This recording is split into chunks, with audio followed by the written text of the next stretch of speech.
to the Flix Forum podcast, where each episode we go back and we look at a Netflix original film in the order of release. This episode is our 20th day of Podmas, where we're putting out an episode every day in the lead up to Christmas. So, what's our episode for today, or what's our movie that we're looking at? It's our Netflix 288th film from 2020, the mystery horror comedy Hubie Halloween, directed by Steve Brill. It stars Adam Sandler, Kevin James, Julie Bowen, Ray Liotta, Rob Schneider, June Squibb, Kenan Thompson, Shaquille O'Neal, Steve Buscemi and Maya Rudolph. I'm Jesse. Thanks for joining me. Hopefully you're excited for Hubie Halloween. This was a big film when it came out back during the pandemic. If you haven't seen this, you're one of the few people that haven't seen this film, give us a pause and come back later on, because we will spoil this film as we go, and we kick off the show with the Fast Flicks, where we do a quick little summary of what the film is all about. So this one is about Hubie, a ridiculed man who loves Halloween and wants to protect everyone at this time of year. But people start disappearing in strange ways. Ooh, intriguing. This is obviously a Sandler production, one of the many films that Adam Sandler and his production company, Happy Madison, have produced for Netflix. Let's look at how this ended up on Netflix.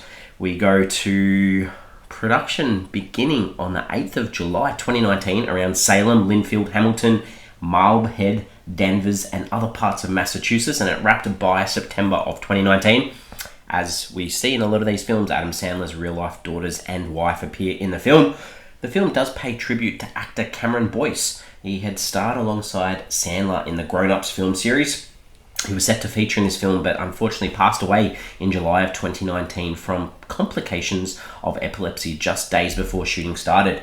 Boyce's close friend and former Jessie co-star, the Jessie TV show from the Disney Channel, Karen Bra was then recast in his role. This film is dedicated in Boyce's memory. This film was the top streamed title in its first 2 weeks of release on Netflix. It finished third in its third weekend. And then once we got to Halloween, it placed sixth in that week as well. On October 15th of 2020, Boston TV station WHDH announced that reporter Elanio Pinto had been fired after she appeared in this film as a news reporter because it violated her exclusive contract with the station. A little bit of a sad story there for her that she appeared in this film as a reporter. Just one quick little shot of a few different reporters dressed up as Harley Quinn and lost her job, so that's a little bit sad. It is heavily speculated that this movie was made as a retaliation to Adam Sandler not getting an Oscar nomination for Uncut Gems in 2018. This is in reference to, while he was doing the press circuit for Uncut Gems, Adam Sandler joked that if he didn't get an Oscar for that film, he would torture us and make the worst Netflix comedy ever made for revenge. Sandler has denied that this was the case, and pre-production for this film actually started before these comments, so quite funny there. What else? This film, so around the world, different titles. In Croatian, Finnish and Polish, it's called Hubie Saves Halloween. Sort of gives away the title. In Hungarian, it's called Hubie, the Hero of Halloween. Chinese, it's called Halloween Savior Shubi. So they obviously called him Shubi in the Chinese version of this film. It did, the working title for this film was Untitled Adam Sandler Halloween / Netflix Project. And the tagline is Fear Less. Pretty ordinary tagline, if I do say so myself. This did hit Netflix on the 7th of October 2020. As I mentioned before, filmed in and around Massachusetts in the USA. Awards, one lost. I had 6 nominations in total. At the Kids' Choice Awards, Adam Sandler was nominated for Favourite Movie Actor, as well as the film being nominated for Favourite Movie. It also had 3 nominations at the Razzies, the awards for the worst films of the year. Sandler for Worst Actor, Worst Screen Combo for Adam Sandler for his grating simpleton voice, and Worst Remake Ripoff Sequel. It was also nominated for Best Picture at the Bruin Film Society Awards, so obviously a bit of recognition from the Boston, Massachusetts area for this film, and probably showing off some of its locations. What are the critics and audiences saying about this film? On Rotten Tomatoes, this sits at 52% on 85 reviews, so that is definitely rotten. Audience even lower at 48%, that's on more than 1,000 ratings. Sits at a 5.2 out of 10 on IMDb on 57,000 ratings. Letterboxd at 2.2 out of 5 on nearly 135,000 ratings. It's actually been logged by nearly 200,000 people, so a lot of people put this on Letterboxd as a watched film. Metacritic sits at a 52 out of 100 on 19 reviews, yellow on that traffic light system, so sitting in the middle, and the audience also yellow in the middle at a 5.2 out of 10 on 112 reviews. I guess it's also important to note that This Rotten Tomatoes rating of 52% makes it Sandler's best reviewed live-action straight comedy since The Wedding Singer in 1998. So even though it's pretty low, still a positive for Sandler. What are my early thoughts? I've seen this film. I guess I've got to put that as a precursor. I watched it pretty much the day it came out on Netflix back in 2020. I had great memories of this film when it came out. I was extremely disappointed. My high expectations of this film were let down. It just wasn't that good. I remember thinking this was hilarious. Not the case, so I'm very disappointed. Characters. Let's talk about some characters in this film. Hubie Dubois, obviously Adam Sandler, a grown man-child almost, lives with his mother. She worries about him as everyone in town hates him, pulls pranks on him. He works at a deli where everyone there that works with him is horrible to him too. Halloween is his favourite time of year, I guess. And he gives himself the role of looking out for and monitoring all the townspeople around the holiday season. He's in love with the best-looking girl from high school and really has no idea how to approach her. Apparently, his family have lived in this area since before the Salem witch trials as well. So a little bit of background there. This film isn't about the background of the characters, really. Sergeant Steve Downey. He's the lead police officer in Salem. He doesn't take anything Hubie does seriously. He's quite mean to him. He was with Hubie's longtime crush, Violet. So there's this weirdness between them. And then talking about Violet as well. She was actually married to Steve. They've separated. She lives with her adopted kids. She seems fully into Hubie this whole film, but he has no idea. She works at a diner, and she just seems super sweet. The other side characters, Mr. Landolfer, horrible to Hubie. He tries to crack onto anything that moves, really. Walter Lambert, played by Steve Buscemi. He's Hubie's new neighbour who appears to be a werewolf. That's part of the joke, is that maybe he's not. Richie Hartman, Rob Schneider, he's the guy that's escaped from a mental institution and trying to find Walter. Then we've got Mr. and Mrs. Hennessy, these adults who torment Hubie as well. Hubie's mum, got to talk about her. She's got some great t-shirts in this film. Wants to protect her son from the mean people in the world. She does take it a little bit too far. And DJ Aurora, those soothing tones of the radio that we hear as a narration throughout this film. Shaq, Shaquille O'Neal, just needed to mention that. The director, Steve Brill.